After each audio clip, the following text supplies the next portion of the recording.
Hello and welcome. Good morning, good afternoon, good day, depending on where you are and what time zone you're in. I am Dr. Christopher Paul, and welcome to the Innovation Summit panel number 2, AI-driven acquisition, navigating software, platforms, and compliance. My privilege to moderate today's discussion, during which I expect we'll talk in depth about two related topics that sit at the heart of our current national security transformation: the amazing potential of AI and how warfighters more quickly acquire cutting-edge capabilities. AI is beginning to revolutionize operational domains across the enterprise, from predictive maintenance and logistics optimization to cyber defense, intelligence analysis, and decision support during combat operations. AI holds the promise of faster kill chains, greater autonomy at the tactical edge, and entirely new modes of human machine teaming. But while our adversaries race forward with rapid integration, our acquisition machinery, designed to manage risk and ensure compliance, too often moves at the speed of bureaucracy. That brings us to the focus of today's panel.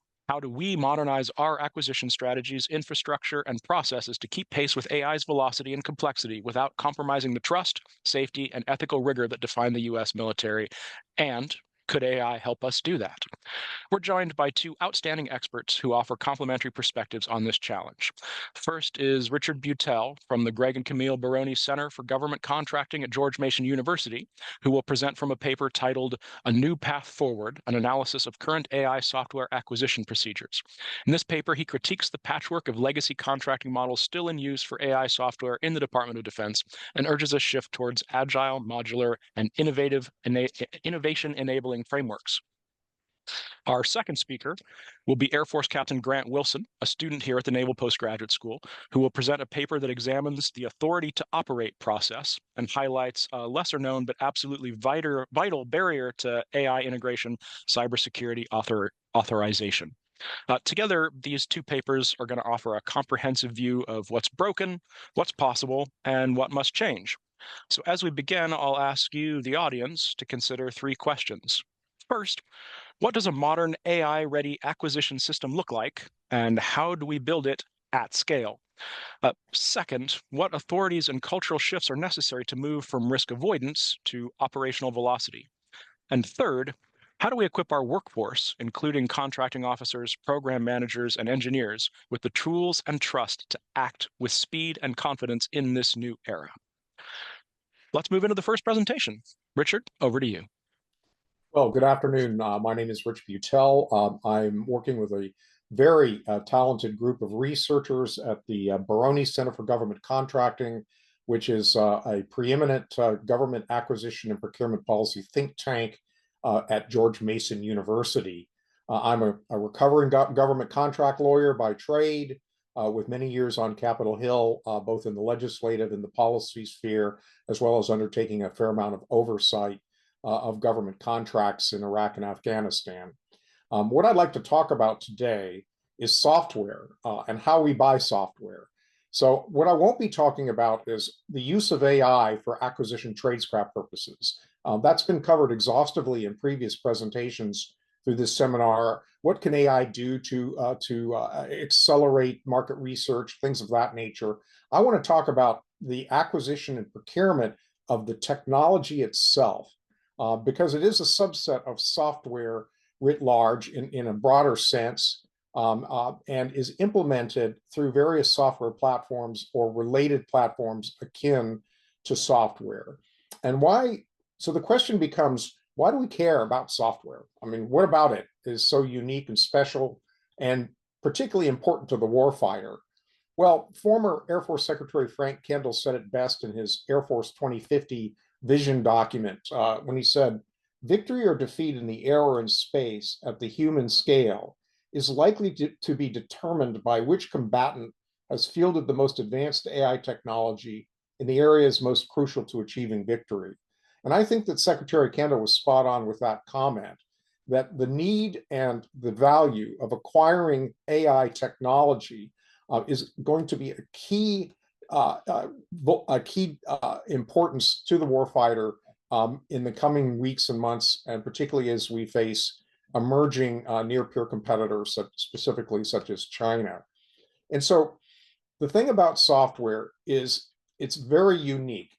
I don't think there's any other item that the federal government procures that has the same unique attributes and qualities as AI software or software writ large. And if you look at the federal government's overall software estate, a couple things really jump out at you about its nature and its quality.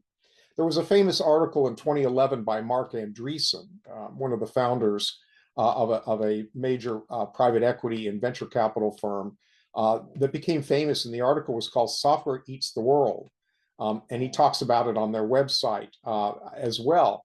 And what did he mean by that? Well, if you look particularly at major weapons platforms going forward, both their development and deployment, they become much less of a specific or unique character, such as a fighter plane, the F-35, for example. People don't talk about the F-35 necessarily as a fighter jet. They talk about it as a supercomputer with wings. And I think that's an accurate way of thinking about these major weapon systems, and particularly embedded AI software or software writ large necessary for the procurement, development, and deployment of these major weapon systems. But software, again, as I said, is unique in its characteristics. What the hell is it? Is it a good, or is it a service, or is it something in between? Well, the famous software engineer Ian Somerville described it and said, the distinction between software development and maintenance is increasingly irrelevant. It is more realistic to think of software engineering as an evolutionary process where software is continually changed over its lifetime. So I would suggest that when the government goes in to buy software, think about what it is that it's acquiring. It's buying an evolutionary process, not a static package of code or a static package of AI or large language model. And it's a process that it's buying that is never finished. Software is by its very nature an evolutionary item that has both product and service attributes. And therefore, when you look at how we buy it, you have to think about it in a more subtle and nuanced fashion than just buying a widget or a commodity, a desk, a chair, on the one hand, or a service offering on the other.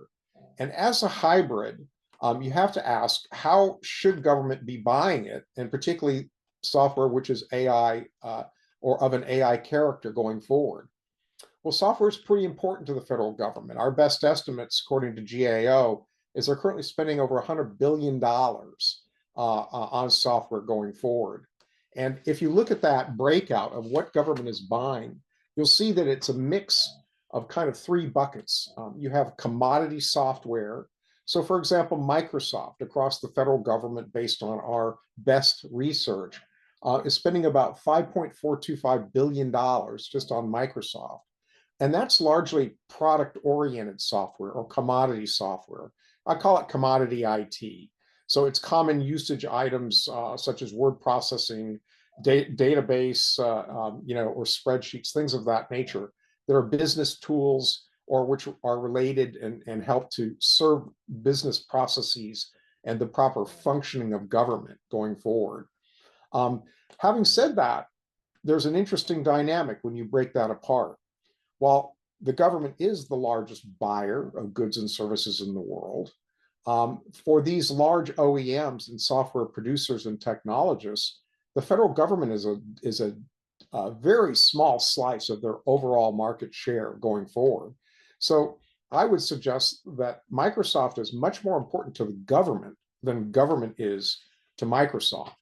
And I have data in my paper on ServiceNow and Adobe and the other large software OEMs that are more of a product nature going forward and their characteristics. I alluded to the hybrid nature of software, and that's one bucket that we talk about is product software that is the familiar going all the way back to the early days and the like. But there's also software as a service, SaaS, PaaS, and IaaS, or cloud-based technologies that are being provided as a service. In addition, and in the final bucket to be considered about how should we buy software is custom or bespoke software. Often it's called GOTS, or government-owned or government off-the-shelf, which is taking a commercial code base and tweaking it, and of course then embedded software for weapons systems and the like. Now, If you go to my second slide, we talk about the various ways government buys these three buckets of software. Let's go to the next slide. So basically, for commodity software, the government uses a perpetual license model. That's a very well understood and somewhat antiquated mode of buying software.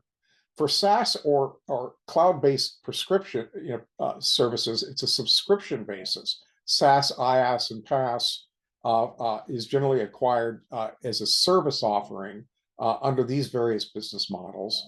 And then bespoke and custom developed software, some of it GOTS or even built from scratch if there's an exquisite requirement, that's generally now being developed under basically what are called agile development methodologies, which is a process-oriented approach. Now, each of these various strategies to buy software have significant AI overlap going forward, but each has a very tangible set of problems and concerns attributed to the various techniques associated with the various models. So for example, perpetual licenses. Okay, that's a very common thing, and again, would apply to commodity software or well understood software being sold by large commercial OEMs. That's going to be governed by a specific section of what's called FAR Part 12 or commercial item, which has a specific provision that talks about the way that government is supposed to acquire under perpetual license offerings, these types or categories of software offerings. If you look at particularly the provisions at FAR 227-7202, again, cited in depth in my paper, you'll see that the government is required to use commercial terms and conditions except where they contravene or conflict with federal law. Well, there are many areas where existing commercial software licenses do conflict with federal law. One of the most well-known, of course, is the indemnity provisions that commercial software sellers often require. Those directly conflict with the constraints of government fiscal law under the Anti-Deficiency Act. And so those provisions in commercial software licenses cannot be adopted or embraced by the government when it's doing one of these large deals. Now, many changes are occurring in this specific space. GSA has just announced a project called the OneGov project, where they wish to consolidate terms and conditions and pricing across the large commercial OEMs that are selling their software technologies into government. This is a reflection of the growing trend by government to insist on doing business directly with these large OEMs who in the past have used a reseller structure because of their unwillingness to be in what's called contractual privity with the government, to assume the long and onerous list of compliance and regulatory burdens that the FAR and government contracting writ large imposes on sellers. And so they sell through a reseller. The biggest resellers are Carahsoft and Immix, and there's others who basically, they're the ones who do the contracting through their bespoke GSA scheduled deals or other GWACs that they hold as resellers. Well, the government doesn't like these because the large OEMs basically are sheltered from a host of compliance burdens, except unless they have a mandatory subcontract flow down or something akin to that. But having said that, there is a significant trend toward government wanting to deal direct with Microsoft or direct with ServiceNow or direct with others, and to limit or curtail the use of the reseller market. So to become familiar with commercial software terms and conditions for contracting officers is important because they have many bespoke attributes that are very critical in the commercial space in terms of the allocation of risk. And I'm talking specifically about commercial warranty provisions and commercial indemnity and limitation on liability provisions, which have become very problematic.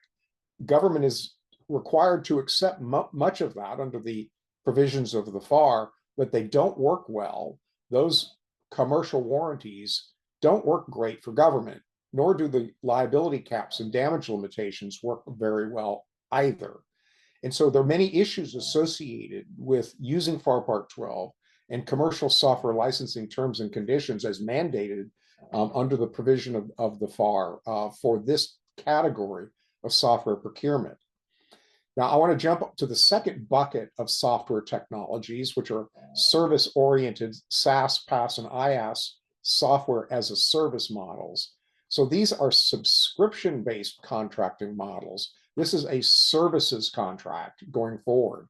And again, as a services contract under subscription models, basically the government doesn't take ownership or does not have the software code.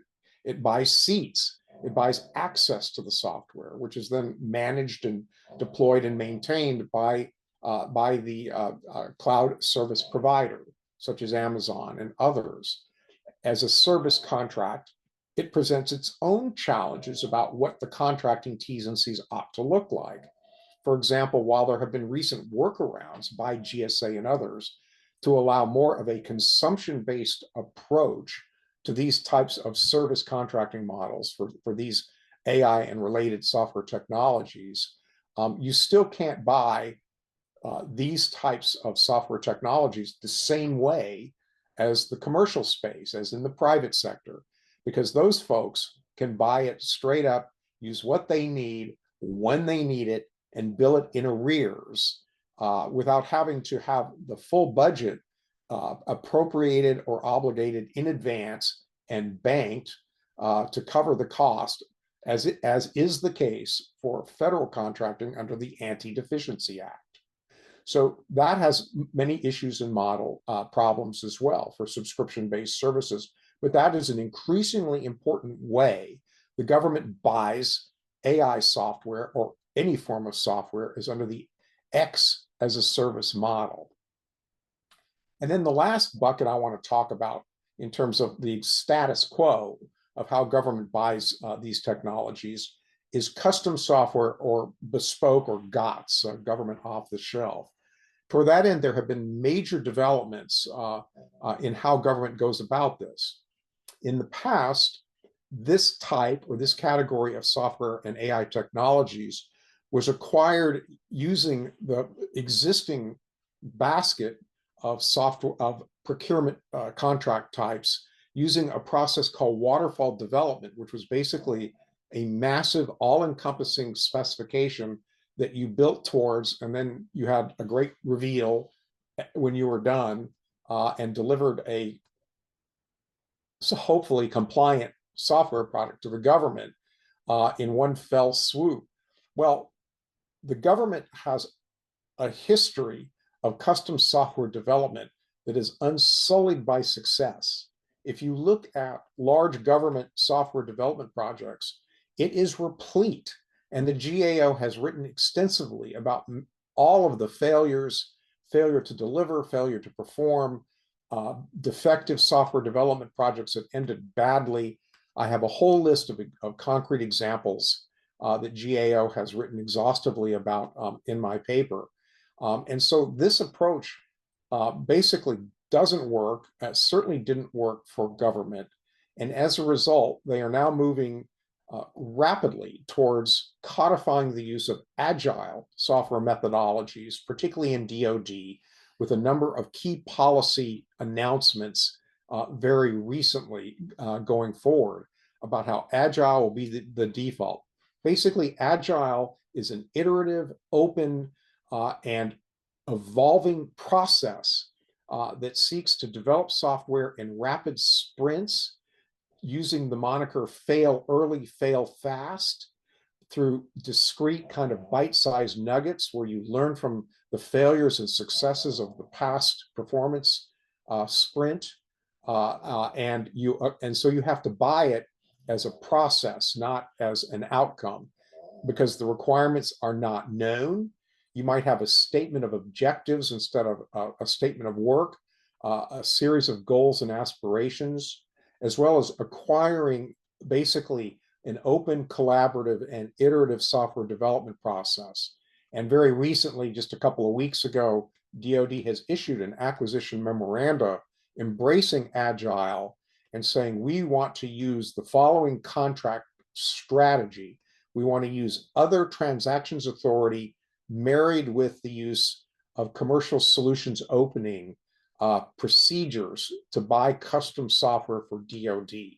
And so if you see the recent memorandum from Secretary Hegseth around advancing software lethality for the warfighter, you will see these themes writ large. And you'll also see a specific DoD acquisition memorandum saying from now on, when we buy software through the software acquisition pathway, we want to use a combined OTA, other transactions authority, plus commercial solutions opening structure in terms of contract type. So that's an interesting and evolving mode or methodology going forward by DoD that reflects the reality of the fashion and the emerging means by which software is created, not only from scratch, but using COT software and the like. Let me go to the next slide, please. Here is a reiteration of what I'm talking about, the DoD software modernization policy that I've just referenced, and the benefits of using this approach. So the three categories of software need to be kept in mind when you look at and determine what your acquisition strategy is going to be for specific software-based technologies such as AI. And you have to ferret through a host of very difficult questions. You have to decide fundamentally, are you buying a good or a service or a hybrid, something in between? What is the scope of the customization you're going to be doing? Maybe you're customizing from scratch or clean sheeting using an agile approach where your requirements evolve in collaboration with the end user and change over time. Therefore, what are you buying in that context? Well, as I mentioned, you're buying a process, a collaborative engagement that is iterative and using bite-sized nuggets to reach a desired end state as part of your process. Sometimes you may have to mix and match these various approaches. You might have to use FAR Part 12 for those portions of the code base that are commercial off the shelf, at which point you have to struggle with inapplicable or unsuitable warranty terms and conditions that are commonplace in the commercial space, which don't work for government. I describe what those warranties are in the commercial space, understanding that if this is a private sector transaction, the entire legal framework is different. It's the Uniform Commercial Code. It's not the FAR. And so you bring an entirely different legal hat to bear when you're looking at the use of commercial terms and conditions. And then you have to switch hats as an 1102 to your role as a government contracts professional about how do you adapt, often in a positive commercial approaches to limit liability and allocate risk going forward into the government space. Alternatively, you might have a mix of a COTS code base combined with a SaaS service offering. So you have a hybrid product / service. How do you contract for that? And what are the warranties in a service offering? They're not going to be the same warranties as they would for a product offering. They might be warranties that you're going to perform the services in a good and workmanlike fashion, or that you're going to have what's called a service level agreement that captures the attributes of the service offering. Who's going to staff it? What are their credentials? When are they going to be available? What are their key skill sets? How are they going to engage with your team from a process perspective? All of those representations and warranties are going to be very different in a service than they would for a product. And then just to add one final level of complexity, if you're building it from scratch or on top of an existing code base, how do you bake agile software procurement practices into that overall equation that need to codify a process and an engagement philosophy much more than a static end product? And what should those warranties look like? In my paper, I describe one approach, which would be to have an overarching contract that sets out at kind of a service level agreement level, broad expectations about the nature of the process and the engagement. And then under that broad contract issues specific task orders for each sprint. They could even be time and materials task orders if the sprint's well understood, or you could use cost plus, a CPIF, incentive fee or award fee structure, so that you have, again, a hybrid contract structure that maps against the hybrid nature of software-based technologies and how best to acquire them. So I see I'm coming up on my time here, and I'm happy to answer questions about these things. I do want to emphasize how important the software domain is. Let's go to the last slide. And basically, what are some of the best practices as this complexity evolves going forward, and how to put on as an 1102 confronting these challenges? What are the best practices for these things? We describe that in some detail in our paper. And so with that, I'll give the gavel back to Chris, and thank you for this opportunity, and happy to answer any questions. Well, thank you very much, Richard. That was a delightful presentation. I have some questions, and I'm sure members of the audience also have some questions. But first, we're going to give Captain Wilson a chance to offer his presentation.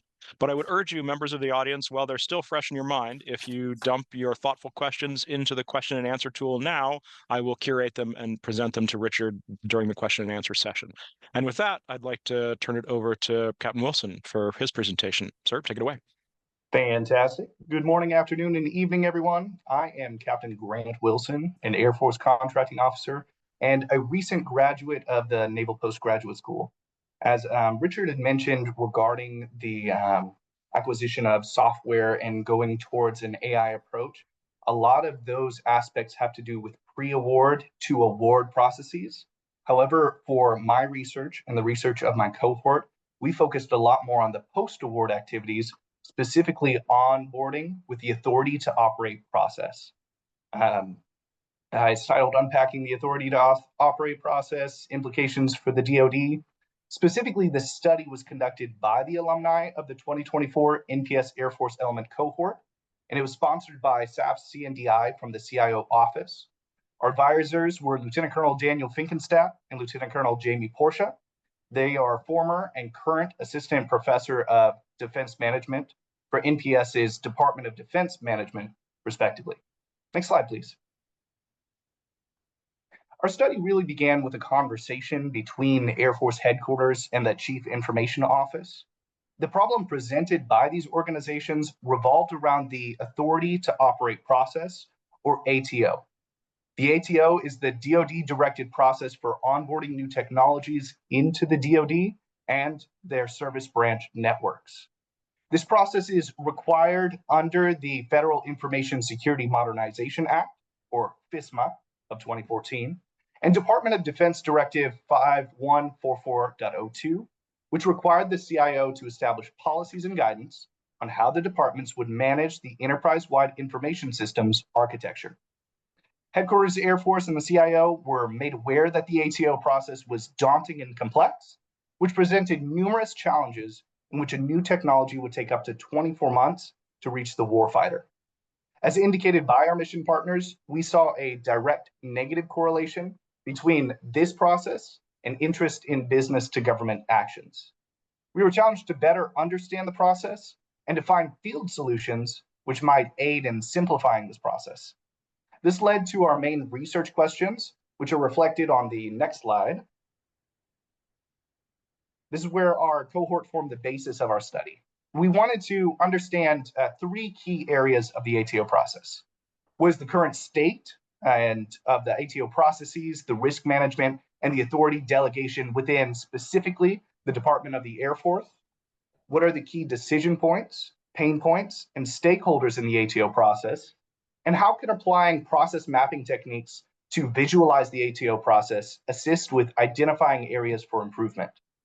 Each relied on our improved understanding of concepts which were learned from the Naval Postgraduate School, such as process mapping and complex problem-solving techniques. Very specifically for this, we utilized the DoD's Hacking for Defense methodology to better align our research with our learned concepts. This methodology is reflected in the next slide. We followed a two-stage interview process. In the first stage, our team engaged with the interviewees to understand their challenges and pain points, as well as encompass their on-the-ground recommendations for how the process can be improved. Simultaneously, our research team completed the literature review from the FISMA and the DoDD, as well as local guidance reports from the interviewees' stations. After we synthesized what we learned from the interviewees and the literature review, we conducted a second stage of interviews in which we validated our understanding of the process, took into account their recommendations, and received feedback regarding our process map. Our interviewees included 17 military and civilian personnel, primarily from the Department of the Air Force, but since we were stationed at the Naval Postgraduate School, we also interviewed a few personnel from the Department of the Navy to better understand their process from across the services. The specialties of each member ranged from cybersecurity experts and security managers to program executive officers. Within our initial questionnaire, follow-up interview, and clarifying dialogue, we focused on the individual experiences regarding the ATO process from each of their appropriate levels. Everything presented in this is a result of the interviewees and is not based on the experience of the research team. This data enabled our team to create the ATO process flowchart, which is seen on the next few slides. This process flowchart, and don't get me wrong, it's really complicated, which is kind of why we started it, was built by our cohort and approved by the personnel we interviewed. The black icon in the bottom right of each block indicates a report which must be generated and sent for approval. Each diamond indicates a decision point, circle a conclusion point, and rectangle a process step.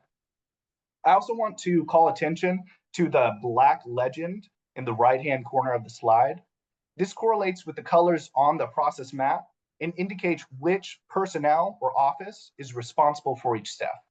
For example, each orange step is completed primarily by the authorizing official, and every blue step is primarily completed by the security manager. Again, although with the full thing laid out, it may seem pretty overwhelming, and believe me, it is. We identified that the flowchart can be split into 3 main phases. First, categorization. Second, ATO approval. And third, continuous monitoring. This is seen on the next slide. The first phase is categorization, and it's the main phase of the ATO process, and it also contains the most identified bottlenecks. In the interest of time, I really want to call attention to each of those 11 documents indicated by the black paper icon. In our interviews, we identified that each document would require repetitive approvals, updated manual checks, and coordination between at least 9 separate agencies. Each would hold the timeline by an average of 1 to 3 weeks as the 11 documents progressed through the system. Our interviewees drew our attention to the lack of automated details and common practice of a document being rejected or sent for further review, as data couldn't be validated automatically, so they had to keep going back, rechecking the data that they had already submitted, make sure it's right, update everything else, and then send it to the appropriate approving official. This led into phase 2, which is on the next slide. The ATO approval. In this phase, the main stakeholder, the AO, coordinates final approval for the system. Our findings indicated that this process should take about 1 to 5 days. However, the Air Force is currently experiencing backlogs due to the massively increased volume of ATO applications, which massively delays this window. We found that when there is a clear-cut requirement that is ready to be implemented, it's approved through the ATO very quickly. However, we also have many anecdotal evidence that supports that very few of those exist, or if they do exist, they wouldn't really need ATO approval in the first place. The final phase, reflected on the next slide, encompasses continuous monitoring of the ATO. The ATO remains active for up to 3 years unless there are major system changes or new threats emerge. The major problem with this stage is the overlapping timeline between monitoring the current problem and the current performance and preparing for a new ATO. Assuming that there were no changes to the system that had occurred, the new ATO process is pretty streamlined. However, the nature of technology is to continuously improve. and most of the ATOs have to undergo the entire process again due to these changes. Another problem that we found, especially amongst the military members, were that there isn't really a centralized knowledge management system that is easily accessible or known, which hurts the entire organization having to learn the process all over again. Our team analyzed each of the pain points, the bottlenecks, created the process map to ascertain what the recommendations from the field are, which is seen on the next slide. These are the recommendations we gleaned from the field. Each provides general guidance on how to improve the ATO process. However, in coordinating with our stakeholders and interviewees, we found specific methods which can aid each bottleneck. Firstly, implementing automation through reducing manual tasks and streamlining repetitive tasks would improve efficiencies. A few programs we were made aware of were to integrate current security scanning tools, such as Fortify, SonarQube, and TwistLock. Each provide developers with immediate feedback on vulnerabilities, and the shift to continuous integration for tenant applications falls in line with implementing automated checks in the development timeline, as well as integrating those security scanning tools and shifting from administrative controls to more technical ones. Specifically, a change in policy would allow for consistent compliance with security baselines to support alignment and auditing with DevSecOps and more agile methodologies. More generally from this slide, an encouragement for collaboration would go a long way for each of the agencies to cooperate and standardize the process for streamlined effectiveness. Utilizing agile methods within the ATO space, as well as the software development, would promote rapid delivery and focus each of the documents and bottlenecks less on the cost and schedule, which are primarily fixed, and promote the features to change, thereby removing the necessity for continuously monitored projects to start back at phase one. Finally, broader adoption of emerging trends and advancements must be taken into consideration, such as zero trust architecture, AI, machine learning, as well as the fast track ATO process. Caution, of course, is given to all new technologies, but stalling is not an option. This concludes my presentation. However, I do want to call attention to a few slides forward, if you wouldn't mind. Keep going. Keep going. Should be one more. One more. I want to call attention to this awesome cohort. Without all of these people on here, we wouldn't have been able to come out with this report and do the in-depth research that was asked of us. I want to give a shout out to each of them. Thank you. Thank you, Captain Wilson, and thanks to your colleagues in your cohort for this excellent work. So now we're going to proceed to some questions and answers. I'm going to ask each of you a question. Then I'm going to ask both of you a question, and then I'm going to start reading through the Q&A and trying to distill some questions and generate a broader discussion. So first, Captain Wilson, I'd like to ask you, regarding the ATO process, how does that differ in different services, and why does it differ in different services? Copy. Fantastic question. It was really a pleasure to be at the Naval Postgraduate School, so we were actually able to learn about the processes from the Air Force and the Navy specifically, so I can touch on that. Generally, the processes are the same, but what we noticed when we were interviewing our Navy folks, a lot of their processes are more so handled by a security manager and security management personnel, especially cybersecurity, whereas the Air Force ends up putting a lot of the responsibility more on the approving official to go through all the channels, such as gathering data from EMAS and the like. Most of that responsibility is given more towards the AO, versus the Navy is a lot more centric on the cybersecurity specialists. The reason for that, from what we can tell, has a lot more to do with how a system is generated from a program office standpoint. From what we could tell from the Air Force, it has a lot more to do with program office centric going throughout the entire process, whereas the Navy is a lot more decentralized, and they end up sending these requirements to specific cybersecurity personnel that may have nothing to do with the system at all, versus the Air Force likes to keep things a lot more in-house, and they end up developing them quicker. I can't say which is better or worse because we mostly received a lot of negative feedback for both processes. So just to be clear, the underlying process and regulations are the same, but the administrative bureaucratic choices of how to organize for that are slightly different? Yes, sir. That's correct. All right, thank you. Great. Richard, so thinking about the suggestions you have and your proposed solutions, can you review them for me and break down which are things that the government would have to insist on, and which are things that our industry partners should offer and then the government should accept, and which of them are things that require more collaboration between the government and industry, between the vendors and the buyers to get rolling?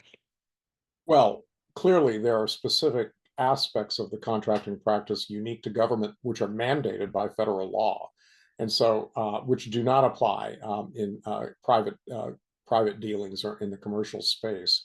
So when you ask about what should government ask or require as they go through the contracting process for this unique technology, you have to obviously start with the statutory mandated requirements. And a particular concern, or I should say, troublesome nature, is of course the four corners of federal appropriations law, which create a whole host of contracting challenges for feds that don't exist in the private sector. I mentioned one in particular. If you go all the way back to the Section 809 panel, a seminal blue ribbon panel that looked at a lot of these issues some time back. They looked at FAR Part 12, which of course is commercial item procurement and is a lodestone or a North Star for acquiring many commercial centric or commercially based technologies and software products, and saw that over the years it had all of these additional FAR provisions like barnacles had become loaded into the process, thereby cutting the legs off the policy and the foundation for FAR Part 12, which was to be streamlined and quick, fast, and easy, and based on commercial precedent. And the recommendations of the Section 809 panel were to go in there and remove a lot of those FAR provisions that had piled up. That philosophy has been embraced. Russ Vaught's executive order on May 2nd, calling for a complete revamp of the Federal Acquisition Regulation, the FAR 2.0 rewrite, on acquisition.gov has just published their first set of FAR revisions based on the philosophy that the FAR should only contain those provisions and therefore those contractual requirements founded squarely in statute. Now, that initial set of drafting only impacted FAR Part 1, excuse me, FAR Part 32, and FAR Part 52. So, and my point being, it was somewhat limited, and GSA has issued a class deviation to implement that and is asking for agencies to submit their FAR requirements, which in turn will turn into contractual terms and conditions. So a bit of a roundabout way to answer your question about what 1102 should mandate and require, and what they should discard. Clearly, there is a focus on streamlined procedures, and you're going to see that the DoD's embrace of a hybrid contract model for custom software using OT, other transactions authority, which are outside the FAR, combined with commercial solutions opening or offering, which is a series of streamlined procedures to speed up the process, fully acknowledge the detrimental impact of time, the fact that what's called the procurement acquisition lead time, or PALT, has grown, and it's an acknowledgement that our core contracting philosophy can no longer be premised on cost, schedule, pardon me, cost and schedule, but also needs to accommodate time so that we can buy the technology at the speed of technology and not end up acquiring technologies which are obsolete and outdated out of the box. So that's a bit of a rambling answer to your question, but going back to basic principles about what the focus ought to be for the 1102 community. No, thank you. I appreciate that. And to throw in a naval metaphor, and by way of summary, it sounds like you're suggesting that we need to continue to careen the FAR, to scrape off the barnacles, and then where possible, the things like OTA to work outside the FAR. Excellent. So now a question for both of you, and I'll offer Captain Wilson to take the first stab at it. As we try to intersect these two things, we take this interesting idea that you offered, Richard, of procuring software as a process, as opposed to as either a product or a service, and the implications of that as an ongoing but not service exclusive activity, and intersecting that with Captain Wilson's work on the ATO, which by its premise assumes that there is some completed piece of software that's going to be put on a network and certified, which is not what we're talking about. Intersect these things. How could these things work together? What will have to change to allow for them to better work together? Over to you, Captain Wilson. Copy. I can speak a little bit on this, although this kind of branches a little bit outside of our research that we conducted. A lot more that would align with what Mr. Richard had talked about has to do with the ATT, the authority to test, the actual part of when you are developing a system and you're trying to use, say, agile methodologies, trying to bring it online and needing to bring in perhaps old data. And you're trying to do that at the same time of bringing people on board, while at the same time making sure that a system can even work in the first place.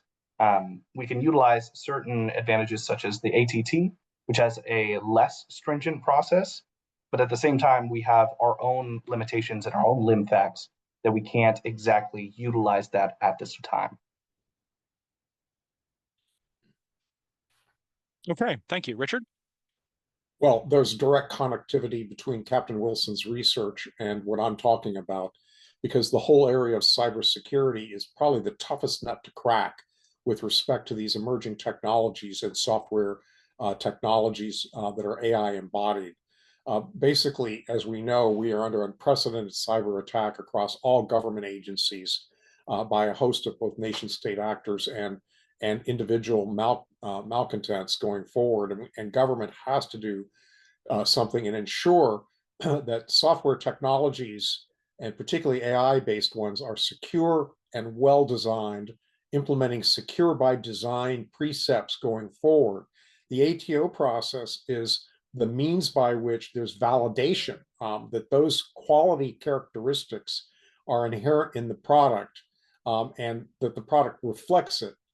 This has become very contentious. Jen Easterly, former head of CISA, talked extensively about the need for the producers and developers of software to up their game with respect to cybersecurity, and that we would no longer, and government could no longer, tolerate the slipshod and shoddy cybersecurity practices embedded in many commercial and GOTS-based software practices. We keep hearing about systemic deficiencies and vulnerabilities in the software estate.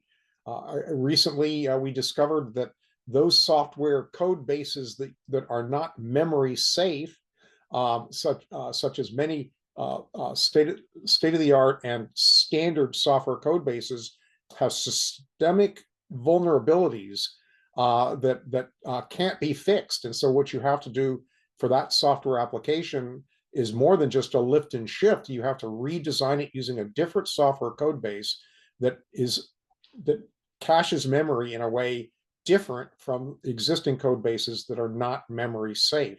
That's simply an example. And so when you contract to buy this stuff, you got to make sure it's safe and well designed.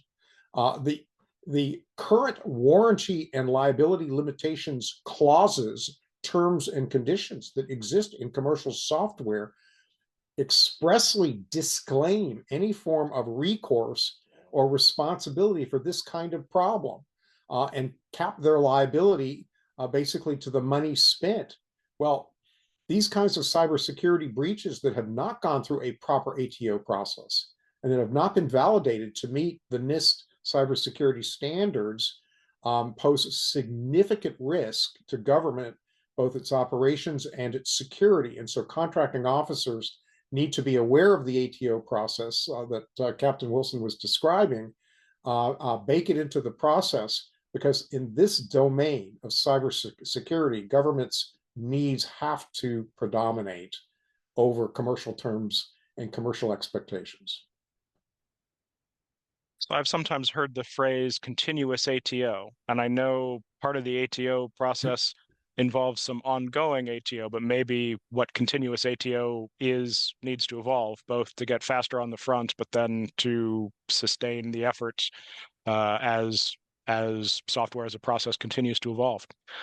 So now I'm going to turn to some questions inspired by suggestions in the Q&A, and here's one of the earliest ones, and both of you can take a shot at this if you like. So if we look at what other ministries of defense are doing in terms of defeating or meeting or attempting to rise to some of these acquisition challenges, are there anything they're doing that we could be doing? Do you see anything looking over the fence that neighbors, partners, allies, or even adversaries are doing that might give us some edge here? Well, I can jump in on that, Captain Wilson, real quick. When we were drafting the Federal IT Acquisition Reform Act, FITARA, when I was on the Hill, we took a look at the way the UK buys software, and they have enterprise-wide philosophies taken to its logical level. The government of the UK buys their software across the entire government enterprise, so they can consolidate not only pricing and get the best discounts, but all their ministries fall under a single umbrella, series of license agreement on an enterprise-wide level. We took that idea in our Title V section of FITARA to create and to drive broader enterprise-wide acquisition techniques for the US federal government as well. It's a great idea. This new OneGov initiative coming out of GSA is a reflection of that. It's basically to combine the government's buying power to get the best prices. You saw the recent Google deal with government reflecting that kind of an enterprise-wide strategy. And we can certainly take lessons learned from the UK in how we go about approaching this. Great. Captain Wilson, did you see anything in your research that considered another nation's approach? Unfortunately, not so much, and I'm not particularly familiar with the way that other countries buy software. I apologize, I can't speak on that. Nope. No worries at all. We're just exploring, and yeah, I thought it was a good question, and thanks, Richard, for your insight. So, Richard, coming back to this provocative idea of buying software as a process, one audience member notes that often we're augmenting or replacing processes or workflows in the department with software that were traditionally completed either manually or with suboptimal systems. But the question is, do you think that the department has a strong enough handle on the underlying business process workflows and requirements to actually build towards an optimal software as a service approach? No, not even close. We had an Then how earlier do we get there? we had an earlier presentation about the drive, particularly by DoD, to obtain and procure what was called exquisite requirements, and it was in the context of major weapon systems and the like. And what we see over and over again is a refusal to accept the 80% solution. And that ties off against the unwillingness to adopt existing and standard commercial products and just bring them in and to reform internal business processes to the 80% solution rather than demanding an exquisite solution, which is either based on commercial code base, tweaked with GOTS changes. Now, having said that, there certainly are unique government processes that stand apart. One of the most challenging ones, of course, is the requirement for certified cost and pricing data for cost reimbursement contracts. for purposes of the Truth in Negotiation Act and cost realism assessments. The private sector doesn't have any of that stuff. There's a lot of controversy about whether that stuff should be curtailed and I know DCMA and DCAA are hip deep in the FAR rewrite process, and the recently proposed Forge Act legislation from Senator Wicker, which is one of the most comprehensive defense acquisition reform packages in recent years, sharply curtails that specific requirement for certified cost and pricing data and TINA compliance because of its cost and friction that it creates. So my point in responding to you is that I think the government can be more business-like and can adapt its internal business systems. You may have seen in the last week that OPM lacks a uniform and capable HR management system and has done a directed sole source to the commercial vendor Workday to go in and fix their IT systems within OPM to reflect existing HR practices rather than the patchwork of often unworkable HR systems that currently exist. I can say that without fear of retribution because my security classification package was stolen by the Chinese along with 10,000 other FETIs some time back. And so the Chinese now have an ongoing record of my wife's 401k. Fair enough. Turning back to OTA, here's one of our audience members recalls that a few years back, one service was using an Excel spreadsheet with about 600 rows to fill in and keep track of various pieces of software waiting for ATO, and it was taking over a year to get approval. So if we do better at this, what's the expected total time for approval? And is anyone applying any kind of total quality management or other process improvement methods to both to keep metrics on this and what the long poles in the tent are and to try to do continuous improvement? I can speak a little bit to that, especially in regards to that's a very common feedback that we received in our interviews, that we have thousands of Excel documents with 600 plus line items that are each say for a different process that we need to click this box and we need to get it. I think especially what they're referencing is the Enterprise Mission Assurance Support Service, or EMAS. I am tracking something different now. And this is coming from, I believe it was last week, the acting Pentagon Chief Information Officer, Miss Katie Arrington, had actually publicly announced the advent of the software fast track, or SWIFT process, which is actually set to replace the ATO process. A lot of the information that was provided, at least publicly, has a lot to do with automating those spreadsheets and automating all that data that's going to be listed in EMAS. And just to bring in a lot from our report that we found, that's exactly what we needed. That was exactly the system that we wanted to be hit. That was exactly what we found from the field that needed to be changed. I don't personally know how they're going to go about that, but I do know that if they are able to successfully implement more automatic data gathering, especially for each of those line items, or perhaps better from a policy directive, to eliminate what some of those directives are and some of those line items are, we can better improve getting to a stage where we can better implement a system that's already commercially available to bring it on network, but even using zero trust architecture, ZTA, to not trust what's going to happen, but we have everything automatically input on how we can verify if this is going to work or not. Well, great. That's exciting. That's something to look forward to and monitor. I appreciate that.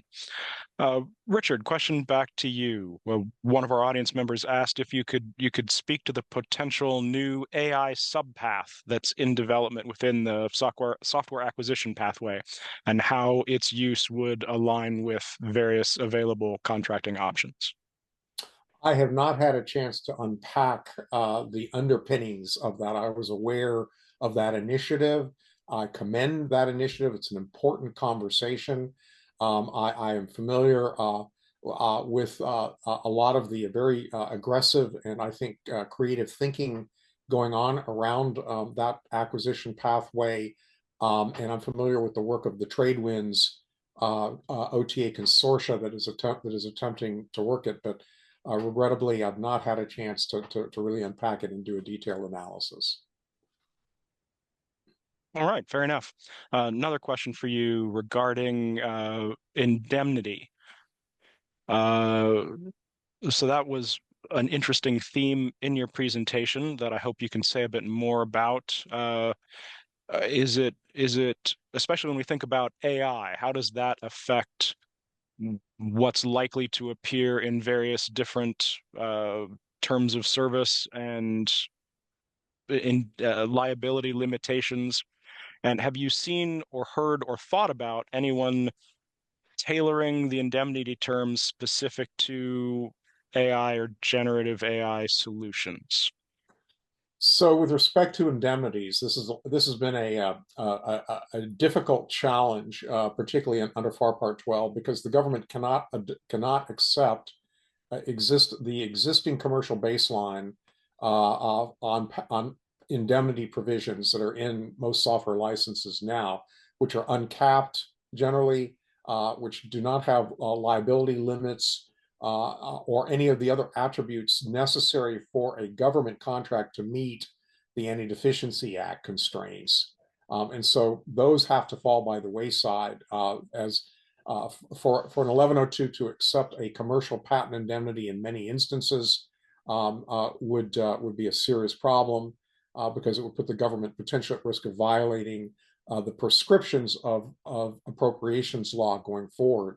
In the context of AI, I can tell you the major focus of dispute right now is in the copyright space, not the patent space so much, although I see that coming soon. In the copyright space, there are at least 4 major federal court federal court challenges to AI companies using copyrightable subject matter to train their large language models. And I know that Bloomberg, I believe, and several others are in federal district court, including in Delaware, to challenge the defense of fair use.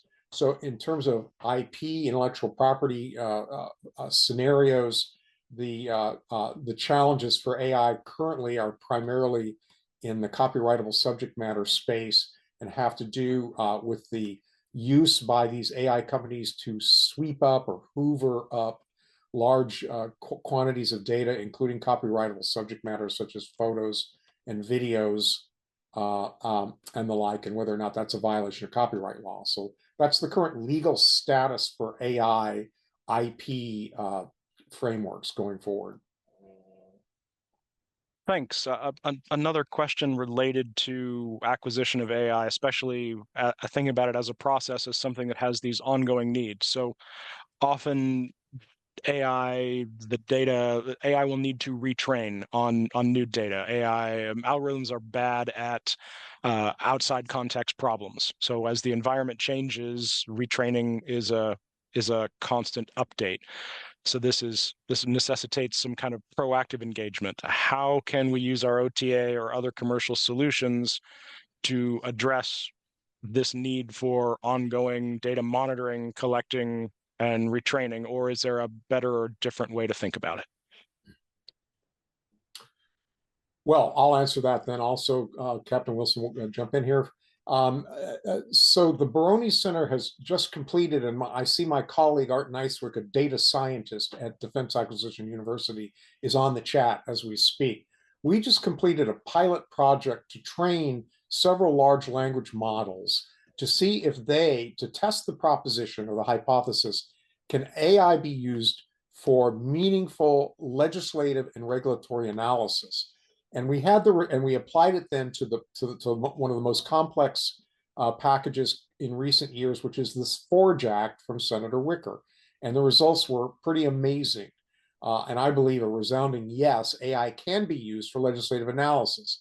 The reason I bring this up is because when we had our work product from that pilot curated by a blue ribbon panel of experts to test it for hallucinations and problems, then one of the feedbacks, in fact, the number one feedback was AI is so limited because all it can do is recap the existing literature.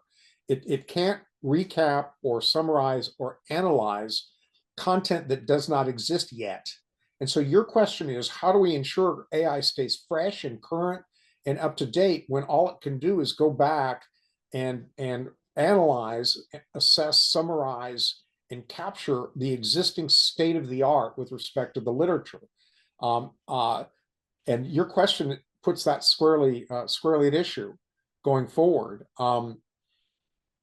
And I don't have an answer to the question. I do think it's the biggest problem with respect to AI, however, is how do you keep it current, fresh, or I would say using Tina language, current, accurate, and complete? I'm glad you rephrased the question in that way. That's really interesting. My own methodological training and background is as a comparativist. So my go-to question when posed with a problem is, how has that problem been dealt with in other times and places? Which is great, unless it is a novel problem, in which case I need different methods. And I think that is a similar problem to the one you're highlighting, that AI is awesome at taking all kinds of existing patterns and predicting inside that context what is likely to occur. Except when the context changes or the patterns are novel, not so good. How do we stay as close to current as possible as we move into the continuous future? Sure. There's a great Turning book, back. if I could just quickly interject, a great Please. book on this topic, Black Swan, by I forgot the author's name, TV something or whatever. So Black Swan events happen now, it seems, in greater frequency and severity. Yeah, fair enough. Turning back to ATO as a topic, given Captain Wilson, given how much cyber compliance is just a set of kind of rules-based checks, is anyone working to do some kind of AI-based or otherwise automated approval checklist that will let a PM kind of generate their own report card and do their own provisional ATO to help speed the process? I can speak a little bit on this, especially as my understanding is a little dated based on this paper being written last year. But I can speak towards actually exactly what you're saying, Mr. Richard. A lot of the AI data that we can end up utilizing for processes such as through the ATO, we really can only pull from what's already been done before. We can't really automate the checks that have already been done and to be able to analyze and utilize what our understanding is yet. Again, that might be a bit of a dated answer, but that's certainly one of the questions that was posed to us as we were doing our research last fall. Had to do with how AI is actually can be used to synchronize this data, end up pulling our 600 line items, as we've talked about before, pulling all of that into a workable narrative of how can this actually be used, how can this be translated to a approving authority, and going from there. Where I'm at the moment is that we currently don't have anything that is doing that right now, but not to say that current initiatives, especially ones that were announced within the last week, aren't working towards that. All right, great, thanks. A final question, and then I'll ask you gentlemen to offer some summative remarks, but back to you, Richard. Given that in your presentation you described some of the challenges with bespoke GOTS approaches that were unsullied by success, do you expect AI bespoke software to have greater or less success than traditional government GOTS? And why? Well, there are two pieces to that question. First is the invaluable and demonstrable benefit AI brings to quality. The quality of code that's being written is being improved dramatically using AI techniques and AI technologies.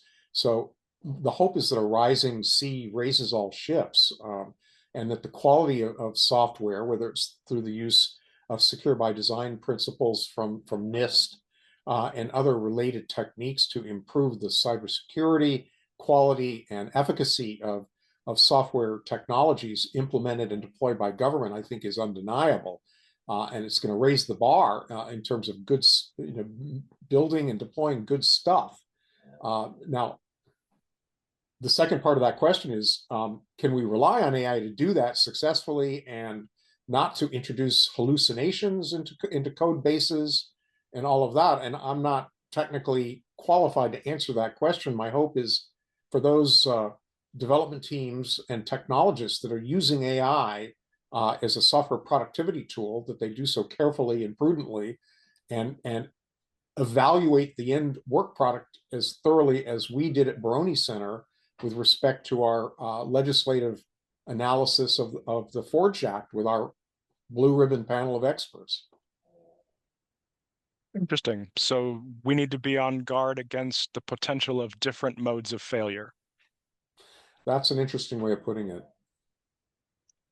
All right. Well, thank you, audience. And gentlemen, I'll offer you both the opportunity to offer some summative remarks, starting with Captain Wilson in 3 minutes or less. Say what you would like, reemphasize your key takeaways and make any final observations you didn't get to, and then we'll hand it over to Richard. Copy. Summarizing really quick. Thank you for having me on as a panelist. I really appreciate it. I really appreciate getting to share our research that we were able to do as of last year. I really appreciate this opportunity. I really want to hit on especially the new innovations that are starting to come out from the ATO process, especially when it comes to Swift. We're going to see big changes when it comes to actually onboarding a lot of our software systems. And I'm hoping and I'm optimistic for the best, but I'm also cautious. I know that we can't ever get the perfect solution, but I do believe in iterative design, and I believe we can get there as long as we work hard. Thanks. Thanks so much. Richard? Well, I want to thank you as well for this opportunity on behalf of the Baroni Center to offer the Baroni Center as a resource to the acquisition community for these tough questions, and to give a preview that we'll soon be publishing an index of recent developments and important occurrences as they pertain to the DOGE initiative, and to serve as a portal of resources for all the huge amount of change that is ongoing and coming, that's creating lots of uncertainty and FUD within the acquisition community. So thank you, and appreciate the chance to be here this afternoon. Yes, on behalf of the conference and the audience, I'd like to thank you both for joining us and sharing your thoughts and your presentations and answering all your questions. And I'd like to remind all the audience members that the papers for this panel are available on the conference website. And I think they probably also include contact information if you have further questions that you'd like to reach out to the authors and get more comments on. With that, gentlemen, I'll thank you, and I'll offer everyone the opportunity to offer a virtual round of applause, or however we're wrapping these things up. Thank you both for your time, and thank you, audience, for your attention today. And with that, I'll conclude the panel. Thank you.